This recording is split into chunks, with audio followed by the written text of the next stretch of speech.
All right, guys, so today I'm going to try to talk to you about genetics. So genetics, what that is a study of what we call heredity. Like we inherit stuff from our parents. So it's a study of how we inherit stuff from our parents. So to understand what I'm talking about here, vocabulary is really important. So there's a couple of terms that we really need to understand. The first one is gene. Okay, so a gene is a segment of DNA that specifically codes for one protein or trait.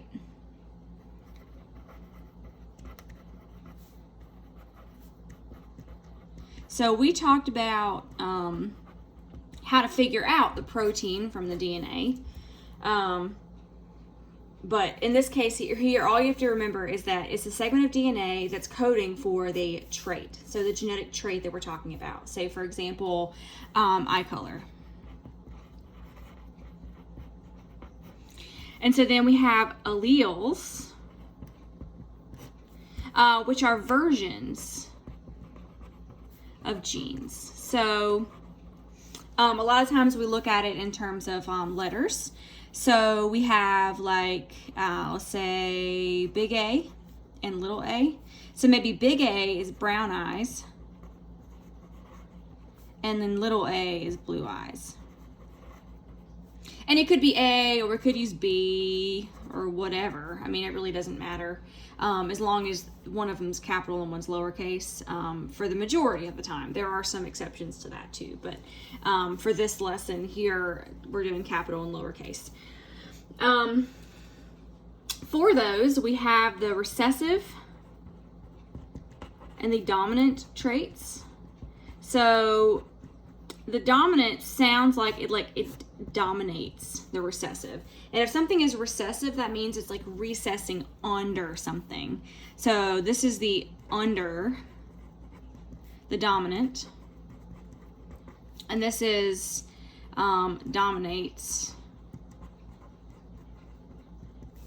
the recessive. Okay, so the recessive is going to be like your little letters. So your little a, or your little b. Your dominant is your big letter, so your big A, or your big B, or your Q, or your T, or whatever letter you want to use, as long as it's the capital or lowercase. Okay, so in this case, the recessive trait would be blue eyes, because we see that blue eyes had that little b, right? And then the dominant would be brown eyes, because we see that brown eyes had the big B. Okay. A note here about this is to be recessive, because it hides underneath the dominant. You have, everyone gets two letters, because let's say you have big B and little b. So let's say mom gave you a big B and dad gave you a little b.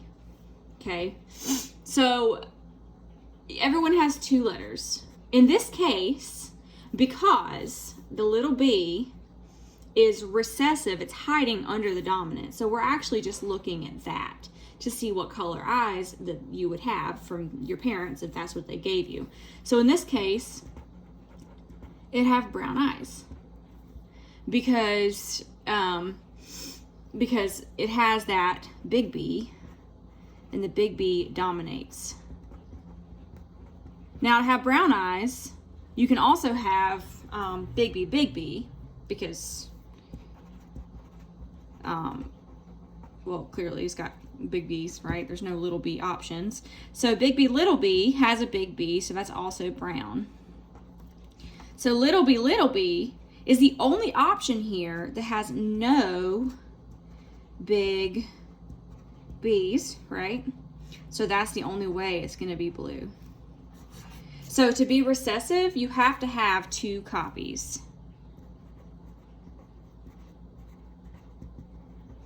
of your little letters or whatever. And then the dominant can have one or two copies. So it can be like big A, little a, or big A. Ooh, it's messy. Big A, big A. So either way, it's going to be dominant because it has one of those letters. Okay. So then we also have homozygous and heterozygous. These sound like humongous, terrible, awful words, but they are not humongous, terrible, awful words because look, HOMO. We learned this means same. Okay, and then hetero means different. Okay, so the best way to remember this for most people is homosexual and heterosexual. Homosexual, that's 2 males or 2 females. Heterosexual, that's 1 male, 1 female. So it's different. That's just the best way to remember it for most people. But whenever you have those words, that's what those prefixes of those words mean. So homo means there's 2 of the same, and then heterozygous means there's 1 of each, 1 different. So homozygous, you'll have big A, or little a, or big B, little b, whatever. I'm trying to illustrate here. It doesn't matter if you use A's or B's, okay? As long as you're using just A's or just B's, okay? And then heterozygous would be like big A, little a. Now, I do want to show you here. You cannot have like that. No, that's bad, okay? So you have to have 2 of the same letters. Okay, so don't ever do that. Okay, so I'm just trying to show you can use A's or you can use B's. But make sure that you're using just capital and lowercase versions, not like an A and a B. There's only one example where we're going to do that, and we are not doing that yet. So, and then we have genotype and phenotype. So the best way to remember these, so genotype sounds like gene, right? The genes, which means the alleles, which remember is the versions of the genes. So we have the letters, right? So that's the letters. So that would be like big A, big A, big A, little a, little a, little a, big B, etc. Okay. The phenotype is the physical characteristics. So that's going to be characteristics. So that's going to be like brown or blue eyes. Or you can just say just the dominant or recessive trait.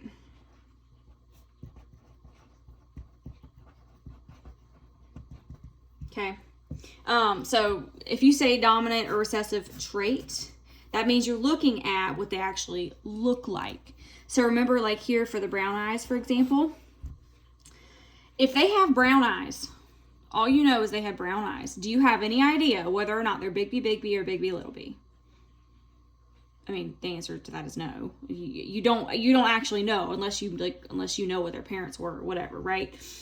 So the phenotype is what they physically look like, and what they physically look like does not always tell you what alleles they have, because if they have brown eyes, it's pretty much a toss-up for whether or not they're going to be big B, or big B, little b, okay?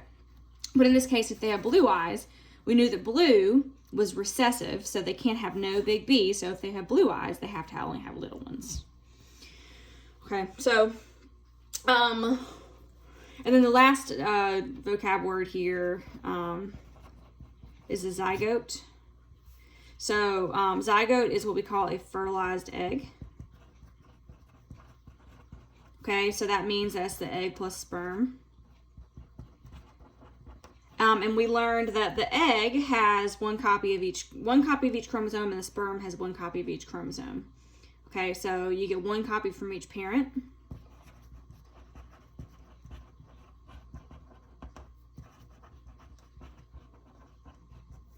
So that means that, let's say that the mom is big A, little a, and dad is little a, whatever. Okay, so we'll say mom is big A, little a, and dad is little a. Mom can either give you a big A or can give a little a. Okay, so that's her egg cell. Dad can only give you a little a. Okay, and that's a little sperm, little tails here, okay? So let's say that it just so happens that your mom does give the big A. That's what mom gives you, and then dad gives you a little a. So that means that you would have big A, little a. So this is you. So you got one copy from each parent, and that is the zygote. So the zygote is you. That's whenever they come together, and then that eventually divides via mitosis. So it divides via mitosis because it's making copies of your cells, right? And then eventually you get your whole person with, you know, hair or whatever. Guys can have long hair too. All right, so that is the vocabulary for the genetics. I'm going to let you sit with that, and then I'm going to come back and do some examples in just a little bit.